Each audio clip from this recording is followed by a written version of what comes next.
Welcome, everyone. My name is Graham Reed. I'm the director of the LGBT Rights Program at Human Rights Watch. Thank you for joining us today on our panel discussion around digital surveillance against LGBT people in the MENA region, a topic that has become increasingly urgent in recent years, especially during the COVID-19 pandemic, as communication shifted entirely online.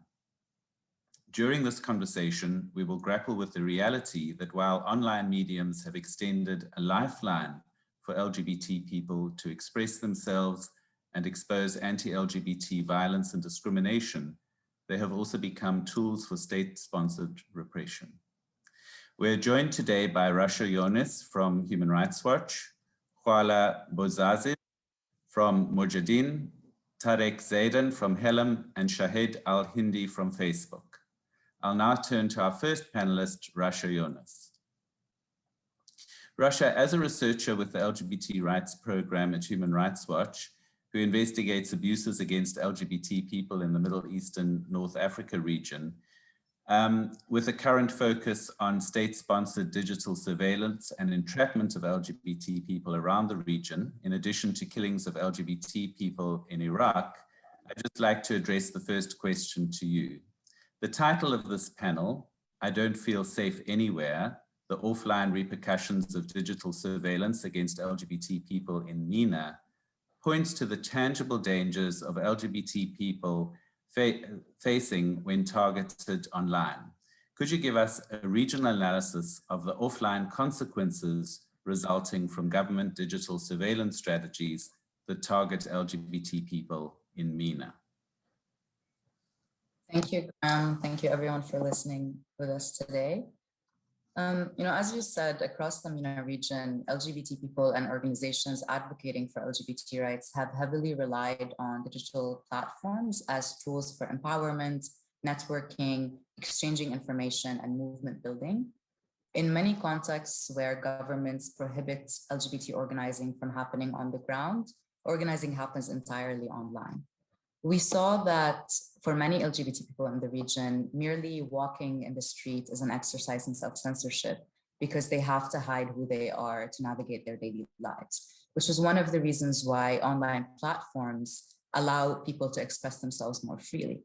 But we've seen, especially in recent years and under the pretext of the COVID-19 pandemic, that LGBT people are now targeted by their governments, which have developed several digital surveillance techniques, from entrapping LGBT people on social media platforms and same-sex dating applications to tracking LGBT people's private information online and exposing their identities without their consent, or quote unquote outing them. These are tactics that target LGBT people and persecute them and have long-term consequences that exceed the time frame where individuals are targeted online. We saw that in contexts, for example, such as Morocco, where an outing campaign ensued last year after one individual started exposing the profiles of gay and bisexual men as well as transgender women on same-sex dating apps without their consent. And this trend picked up steam across the country. We saw that the consequences of these outings were long-term and that they sent waves of panic across the country, where civil society organizations do not have the tools and resources to properly respond and protect themselves from this kind of surveillance. And the COVID-19 pandemic has served as an excuse for governments to impinge on individuals' right to privacy and embolden anti-LGBT hate speech and online bullying that is fueled by primarily the criminalization of LGBT identities, which means that, even in countries which do not explicitly criminalize same-sex conduct, spurious morality laws, debauchery laws, quote unquote prostitution laws, and cross-dressing laws used to then target and prosecute LGBT people without any legal basis a lot of the time. While we know that digital surveillance predates the pandemic, the consequences of this targeting were heightened in the pandemic because absence of safety nets that people usually have access to, which is community centers, shelters, safe spaces where they can resort to if they face any sort of family violence, any sort of housing discrimination. With the absence of these safety nets, individuals had nowhere to go. So as much as digital surveillance platforms allow individuals to expose violence against them and empower them, they have become a central tool for governments to actualize the offline harm that they usually could navigate through arbitrary arrests surrounding people on the streets to online mediums under the same pretexts of laws that are on the books and translated in the cyberspace. So I'm going to give a couple of examples of Egypt and Saudi Arabia as poignant examples of how these tactics have become dangerous and life-threatening for individuals. In Egypt, we see that security forces and national security agencies not only round up people on the streets based on their gender expression and appearance, but also entrap them on social media and same-sex dating apps. In a report that we did documenting torture of LGBT people in detention, we saw that prosecutors relied primarily on digital evidence to actualize sentences that are very arbitrary and harsh on individuals. In some places also through security forces planting this evidence on individuals' devices after searching them. This doesn't only impinge on the right to privacy of individuals, but also on the right to bodily integrity, on their rights to free expression, to free assembly. A lot of the time, as simple as a police officer downloading Grindr on an individual's phone could be incriminating evidence to then be used in court to prosecute individuals. This is very dangerous, especially that, as much as we call digital surveillance techniques advanced and sophisticated, it is very simple when it comes to contexts where LGBT people are already criminalized and where their identities are already stigmatized by societies and by families and entirely in social and economic fabrics. Another example on a very specific case in Saudi Arabia is of a Yemeni blogger who had traveled from Saudi Arabia to Yemen, from Yemen to Saudi Arabia on foot to escape life-threatening violence that he faced in Yemen. Once he arrived in Saudi Arabia as a blogger, he posts videos on social media, one of them him declaring that he supports equal rights, including for LGBT people. Just that Twitter post led to his arrest in Saudi Arabia, detention for 10 months, and torture by use of forced anal exams and electroshock therapy and solitary confinement, and of course, bullying by inmates and other individuals who were detained. Life-threatening in the sense that he couldn't access medical services despite having a really severe heart condition, and then sentenced to deportation to Yemen upon release.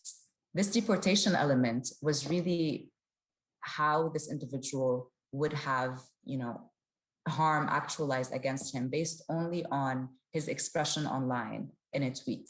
So this is just one example of how severely impactful these types of surveillance techniques could be in how they shape individuals' lives and how they keep suffering consequences of this type of outing and discrimination, even after the fact that they face any kind of hate speech, threats, or discrimination online. Thank you, Rasha. Khala Bozazis, as the Secretary General of Mujahideen Association, perhaps tell us a little bit about the work of Mujahideen Association and then answer the following question. In recent months, we witnessed an alarming trend in Tunisia where LGBT activists were targeted online. Could you tell us more about the emergence of this pattern and the subsequent harm LGBT individuals faced and are still facing as a result? Thank you. Hi, everyone. Thank you for being here. My name is Khawla Bouaziz, and I'm the Secretary General of Mawjoudeen. We Exist for Equality, which is a Tunisian organization that works on queer rights in Tunisia. And we do that through providing psychological and legal support, as well as other advocacy and lobbying projects. So what happened recently in Tunisia, I think, is the perfect example of how, even if it's not a governmentally organized system of surveillance, it still can be very harmful and impactful on the lives of queer people. Because when we talk about the Tunisian context, we do not talk about a certain government organization that targets certain people. Here we are talking about informal or formal groups of police officers or people belonging to the Ministry of the Interior or Ministry of Defense, who created these groups that became very, very influential, not only politically in Tunisia, but also on the ground, especially in the latest protests that happened. So to give you a little bit of a timeline, this January was the 10th anniversary of the Tunisian Revolution in Tunisia. And because because of COVID and lockdown and the current circumstances, this was a big opportunity for the government to impose a 4-day lockdown exactly on the date of the 10-year anniversary, because they knew that there were protests planned. There were many groups that were organizing to go out to the streets. Because for the past few months in December and before that, many events have happened in different regions of the country and people were angry. So it wasn't just about LGBT individuals, but society, the Tunisian society as a whole. So after they imposed that 4-day lockdown back in January to prevent the protests from happening, what did is the opposite reaction. It fueled the protests and the reaction of the Tunisian people. And that's how the series of protests started. And in these protests, queer people were very much present as individuals, as organizations, because we were there to basically ask for everything that every other Tunisian was asking for: economic rights, legal rights, more stability, everything that we thought we would have achieved by now, but we didn't. Except the difference is that we found that queer people were mainly the ones that were targeted after these protests. So what happened is that these police syndicate groups that are present online, especially on Facebook, what they did is that during the protest, they would take photos of the protesters that have a non-normative gender expression, for example, or they would ask for names, and they would arrest some people also, and then go online and post about these individuals. And when I say they post about them and they out them, it's not just a certain photo. No, they would put their IDs, their addresses, where they live, more personal details if available. For some trans individuals who were on the ground with us and out in the protest, they would even put their dead names. And they went as far as providing details of when they transitioned or what happened and stuff like that. So it was very, very cruel and openly violent towards the community. And these posts were coming like rapidly. So it wasn't like a one instant thing. No, it was going on and on again throughout all the protests. And at the same time, in the offline space, what was happening is that queer activists who were on the ground were being arrested. Some of them were being arrested during the protests, and some others were targeted later on. They would target their homes or their offices and detain them. So one of the main examples that I want to talk about, one individual case, is one of the activists. I'm not going to name him, but he was arrested during a protest after having been outed publicly on these Facebook pages already. He was already targeted. People already knew his face. And then after that, he was arrested in one of the following up protests. I believe it was by February. And after his arrest, we had no idea where he was detained, which police station, what happened, what kind of procedures. And then afterwards, a few days later, we discovered that he was actually detained in a COVID center, because the government has created these COVID centers for people who either had COVID or were recovering from COVID and had no other place to be but those centers. So they put this person in a COVID center, a person who was healthy, who was just out on the street protesting. He was put in a COVID center with other people who were infected, and he was detained there for 10 days. 10 days of us having no idea what was going on. and of his family asking, questions about the legal procedure, and we had no answers until 10 days later. Obviously, this is illegal on so many levels, but at the same time, how that translated in the online space is that we kind of saw like there was a mirror between what was happening on the ground and what was happening online, because the protests were happening in their own way online, where civil society organizations were mobilizing, trying to, shut down all these Facebook pages that were run by police officers. Many of them are high ranked. And who were outing people and who had so much power to do so. And we're not afraid of any kinds of repercussion, whether it be it legally from the government or from Facebook itself or from any kind of online policies that were existing. So this obviously created a huge toll on the community, and it still is ongoing until now, because although the protests have kind of died down a little bit, they're not as frequent, but still the people that were targeted, that were arrested, that were outed, many of them were kicked out of their homes. Many of them are already vulnerable individuals, especially when we talk about trans people who already relied on civil society support to find shelter, to find a job, and to survive. These people, after they were outed on Facebook and social media platforms, their landlords saw them in these photos and kicked them out. They found themselves with no shelter.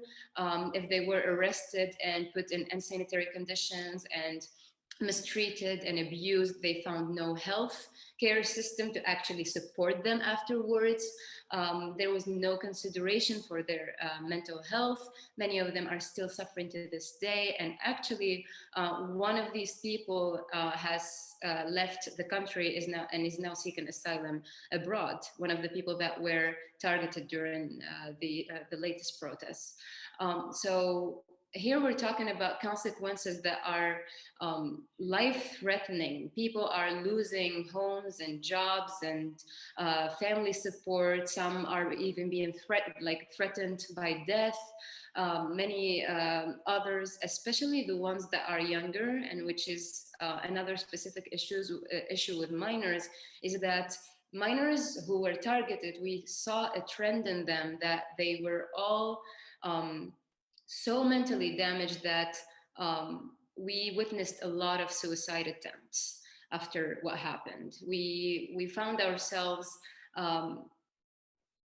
overwhelmed in the situation because there wasn't much that could be done, especially that as I said, these police forces, they had so much power even on the online space and not only offline. So we were having the fight both on the ground and online, and we're still suffering the repercussions of it till today. Thank you very much for that very vivid illustration of the consequences of being targeted online in Tunisia. Turning now to Tarek Zaidan, who is going to be speaking next. Tarek is a sexual and bodily rights activist from Lebanon, advocating for the rights and protection of LGBT communities in the MENA region. He's the executive director of HELM, the first LGBT rights organization in the Arab world, founded in 2001. Its mission is to lead a peaceful struggle for the liberation of queer people in Lebanon and the MENA region from all sorts of violations of their individual and collective civil, political, economic, social, and cultural rights. Tarek, we heard from Rasha and Khala about the challenges LGBT people have faced in navigating online spaces and the offline consequences. What role do community organizations such as HELM play in navigating these threats and responding to LGBT people's needs in contexts where these organizations are also compromised by intimidation and government interference? Thank you, Graham, and thank you all for attending this talk. It's a pleasure to be here.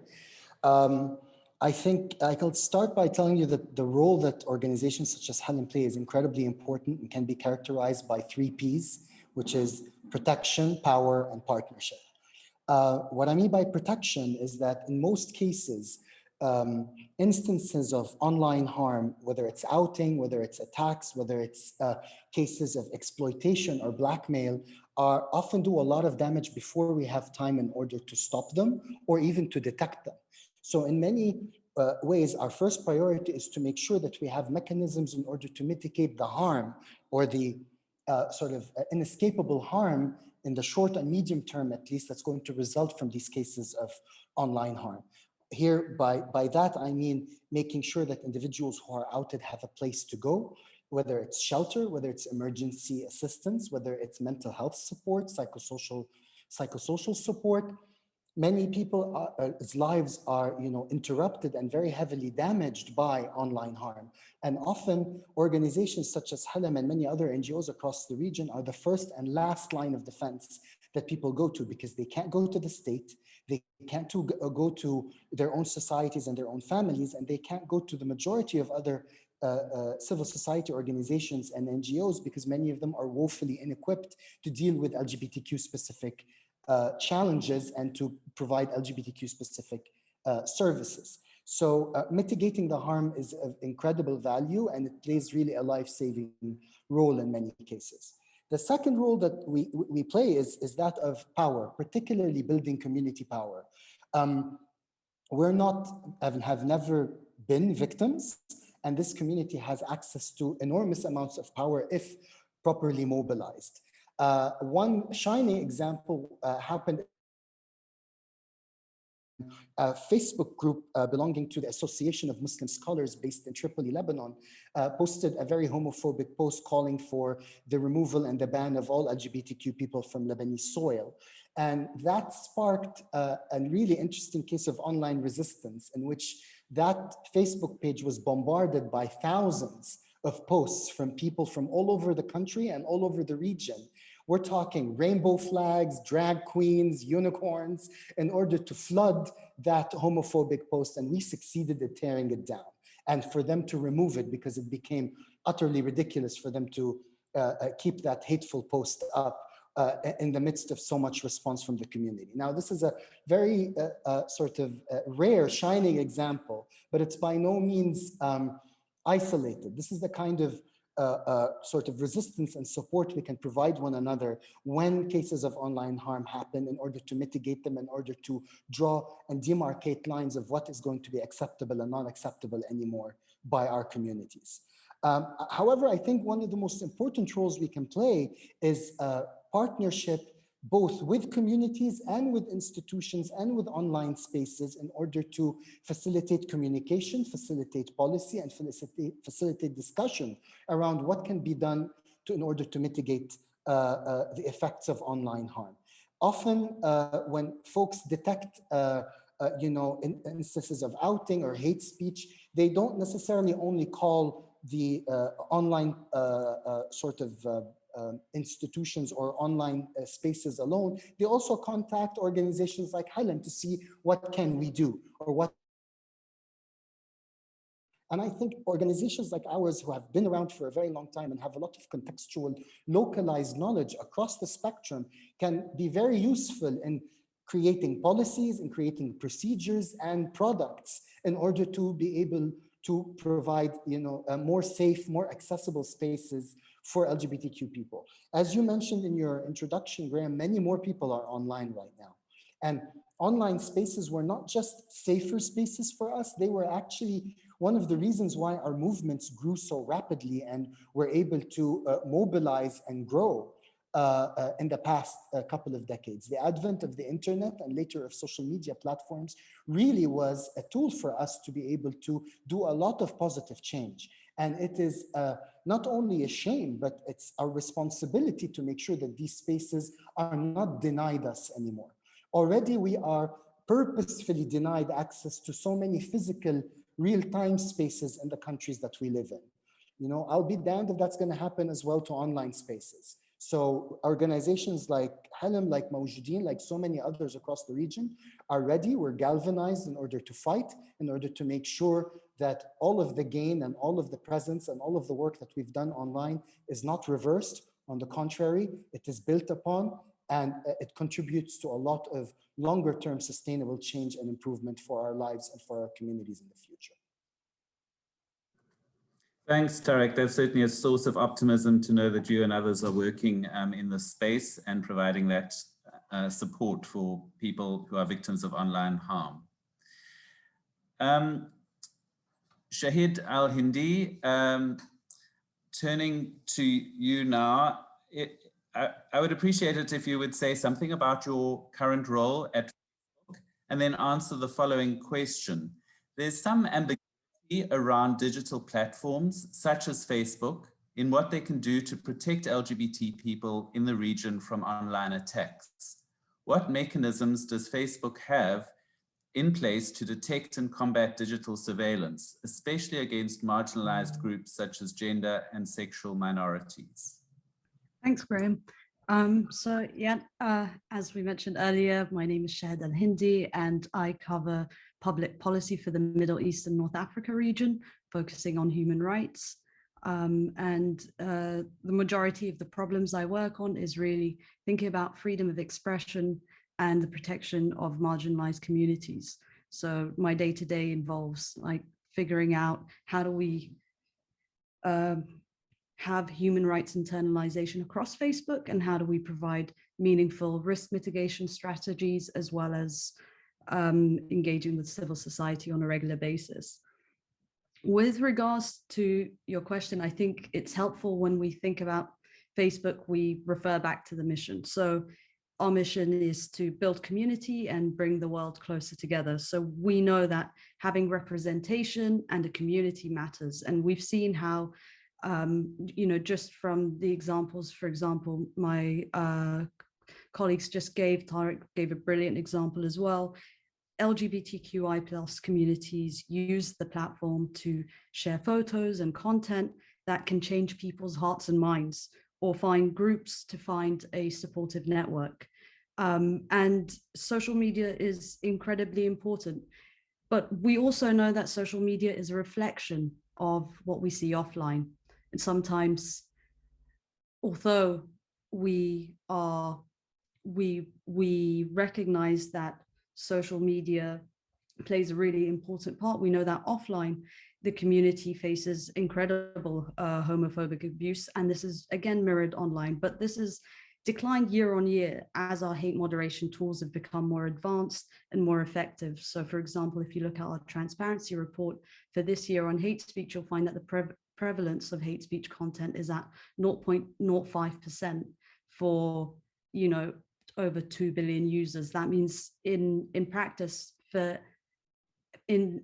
out of 10,000 pieces of content that a user will see, 5 of those posts will be hate speech. Now, the problem is blocking hateful comments doesn't fix what's in people's hearts. So we have to think about other ways that we can provide meaningful protection and meaningful safeguards and meaningful spaces for inclusion. So visibility and having a safe place to connect is really important. So we've designed policies and built product features and tools in partnerships with key organizations around the world. So I'm going to take, for example, our hate speech policy and hone in on that as an example. So we prohibit hate speech across our services because we know it creates an environment of intimidation and exclusion and leads to dehumanization, and in some cases can cause or contribute to offline harm. And the way that we define hate speech is it's a direct attack against people on the basis of what we call protected characteristics, such as race, ethnicity, national origin, disability, religious affiliation, caste, sexual orientation, gender identity, and serious disease. And under these policies, we remove harmful stereotypes, statements of inferiority, expressions of contempt, disgust or dismissal, cursing, and calls for exclusion and segregation. Now, the thing is, as good as these policies are, and we know they're good and that foundationally they align with many human rights norms, and in fact probably go further than some of the human rights norms that we've seen. the problem that we have always is enforcement, and we can see our technology advancing. So if you look at our transparency report from a couple of years ago, we don't have the same numbers we have now. So to get to like this 0.05% number is a great step, but then how do we mirror this across other harm areas? So we've been really focused on hate speech, and we're focusing on proactive detection elsewhere. So for example, our proactive detection rate for hate speech is at 96%. That means 4% of the content that we take down is reported by a user. But the more and more we work with civil society organizations on the ground, the better we can tailor these policies, because we can identify trends. So for example, we've been working with Helem on developing a hate speech lexicon, which contains it's a mammoth of a document, and I think Tariq is best placed to talk about it, but it covers every single dialect in our region, which is incredibly important. So we're really thinking about how does this play out across different locales, and how does it play out across different countries, and what is the discourse that people are using. And the idea is to use this information so that we can proactively identify more and more hate speech, so that we can remove this from our platform, so that our platforms really are safe and inclusive. And I think we do a really great job on how we look at policy development. Our policy development process is really a partnership in its nature.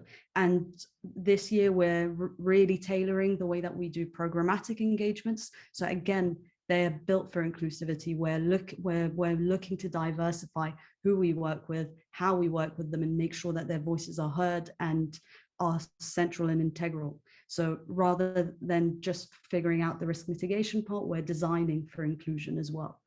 And I think the final part, which is the part that we're all currently trying to figure out, how can we best work together? And, we're thinking about this globally. How do we provide meaningful product co-design? And the product co-design element of this is the part that, we're still figuring out. How do we we know that our company is a global company. So we have to think about how do we include all these global voices on different issues and make sure that they're represented, but at the same time, allow us to operate with consistency so that we're not arbitrarily making different decisions in different cases.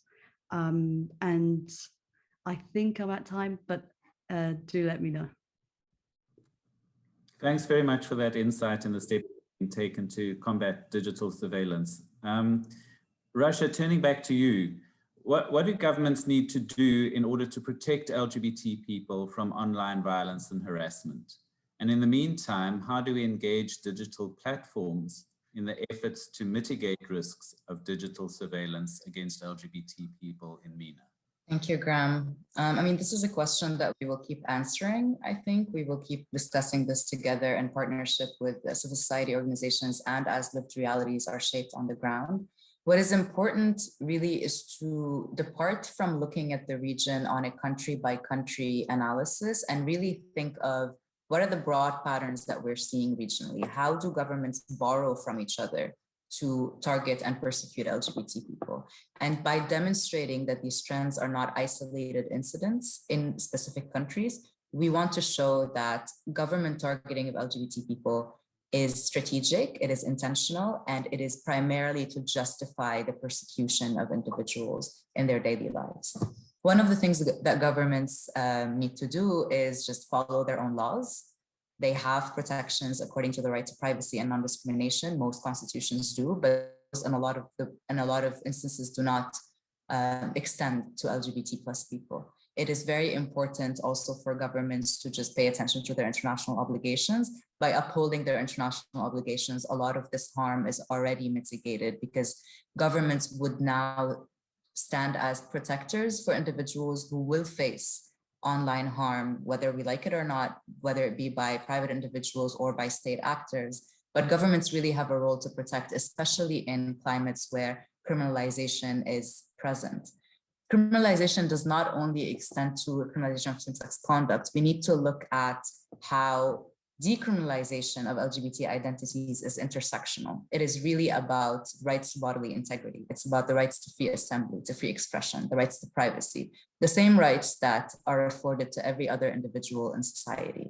So another thing that governments need to do is listen to the civil society organizations on the ground who are working, whether it be on the intersection of gender and sexuality or broader human rights frameworks. In specific contexts such as Egypt, Jordan, and so many other examples in the region, censorship and direct intimidation and interference against these civil society organizations is a deliberate tactic to shut them down, because they are the primary voices that are opposing government strategies.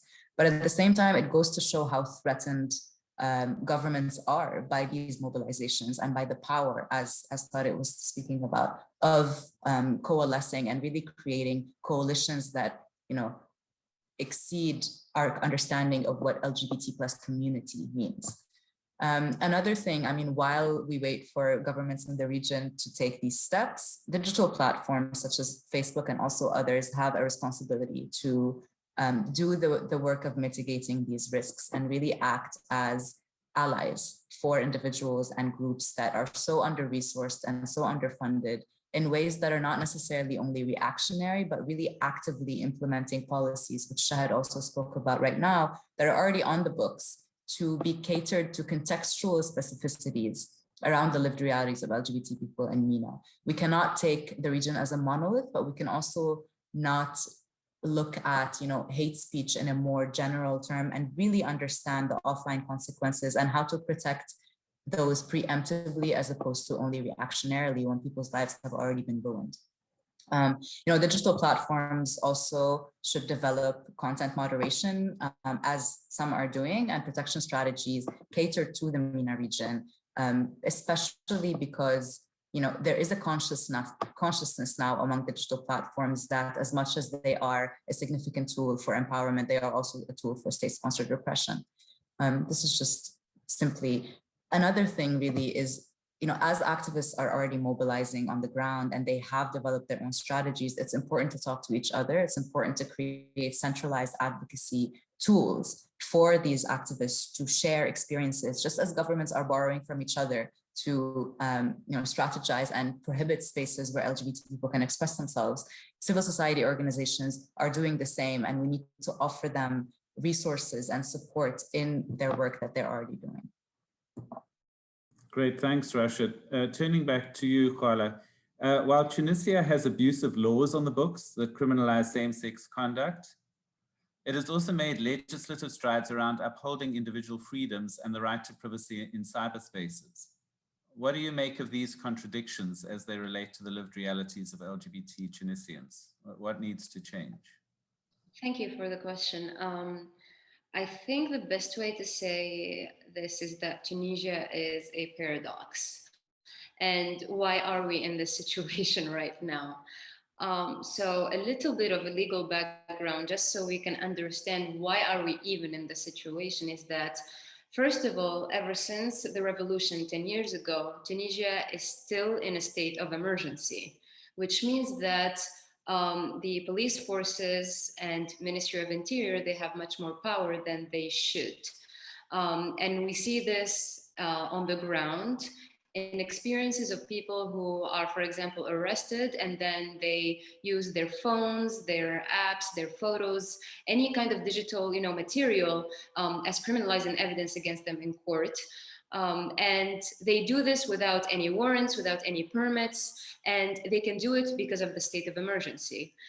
They can also attack activists in their homes because of the state of emergency. This state of emergency that we still didn't get out from, and that every single new president re-announces again and again, puts the whole country in a vulnerable situation, and especially queer people in other marginalized community. The second thing is that we do not have a constitutional court as of the time being.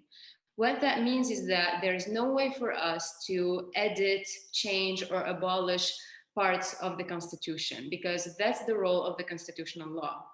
And given that the newest constitution was written in 2014 after the revolution, and our penal code and many of the other codes are from 1918, some edited in 1960s, 1950s, things do not align because this new 2014 constitution is very flashy and fancy and human rights oriented, and everyone is equal under this new government post-revolution, blah, blah, blah.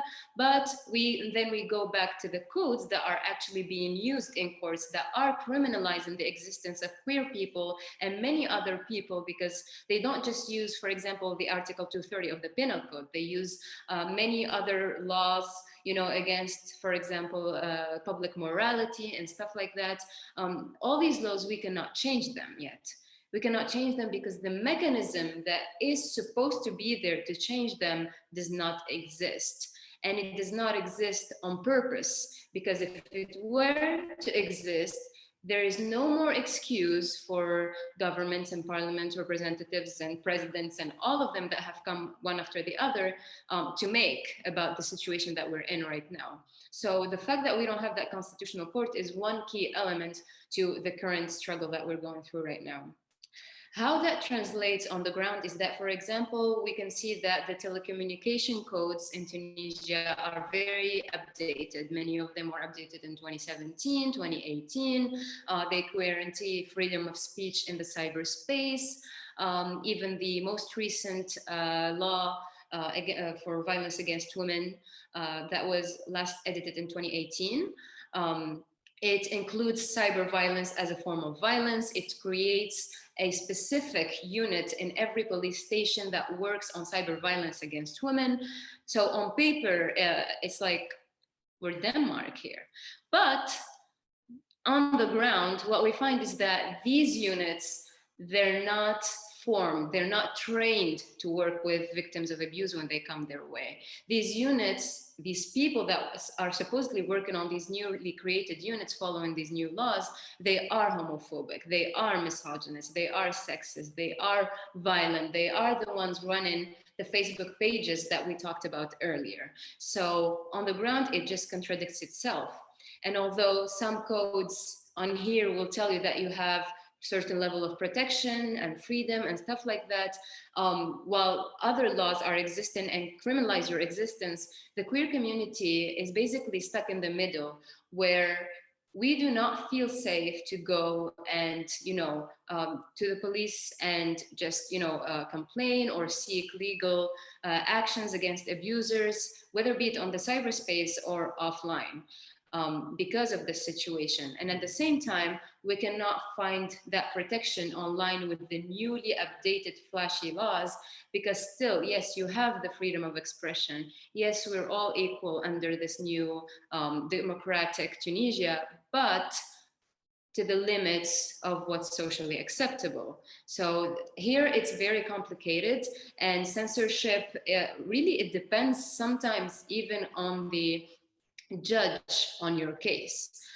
Because sometimes the judge can look at the same case, two judges can look at the same case, and one sees it as a freedom of expression and the other one sees it as violation of certain moral codes. And judges have the power to actually make that call in these situations. So what that creates is now for us, for example, as Mawjoudeen and civil society organizations, is that not only we have to navigate a complicated political and legal system, and we have to advocate within this system and lobby for the change of laws without having the mechanism to change the laws, but we also have to take care of the repercussions of that on the ground. And all the cyber abuse that happens, as I said earlier, it has immense consequences on the community, and we have to, as Startup said, have power and protect people as much as possible. What we can do now and what we need to do now, I think, for me personally, I don't believe that encouraging governments to change is going to work. So for now, we have to do is that we have to make that change ourselves.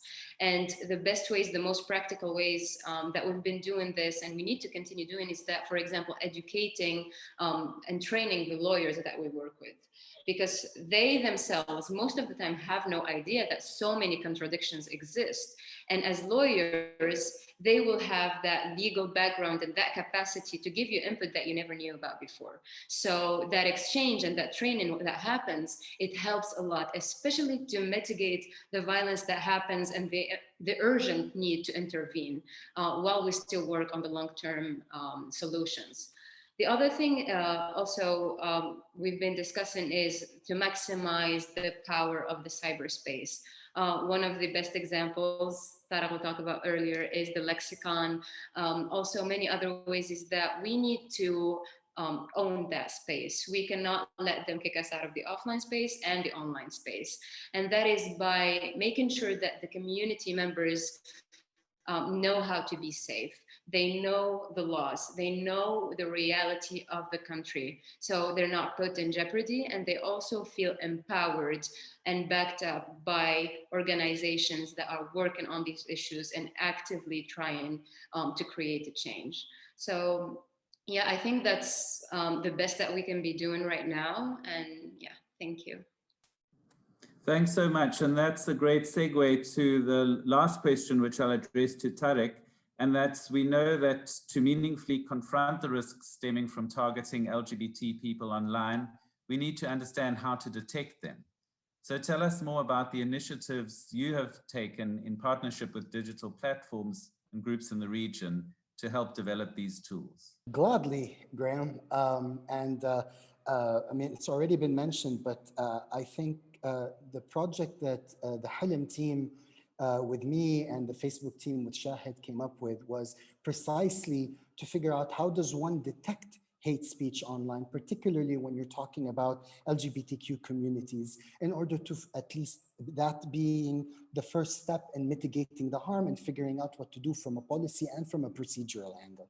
And so the first Arabic language hate speech queer lexicon was born, which I think is a very powerful shield that we have in our arsenal in this online front of this fight for our rights across the region. And what it is, it's an amalgamation of every single hate speech term that we could think of in every single dialect from every single country in the Arab world, beginning from Morocco all the way to Iraq. And its purpose is to not only identify these hate speech terms in order for them to be more easily detected, but it's also to contextualize them and to explain why they are hate speech terms. One of the things that we really wanted to do was to detect and stop hate speech, but not contribute to censorship.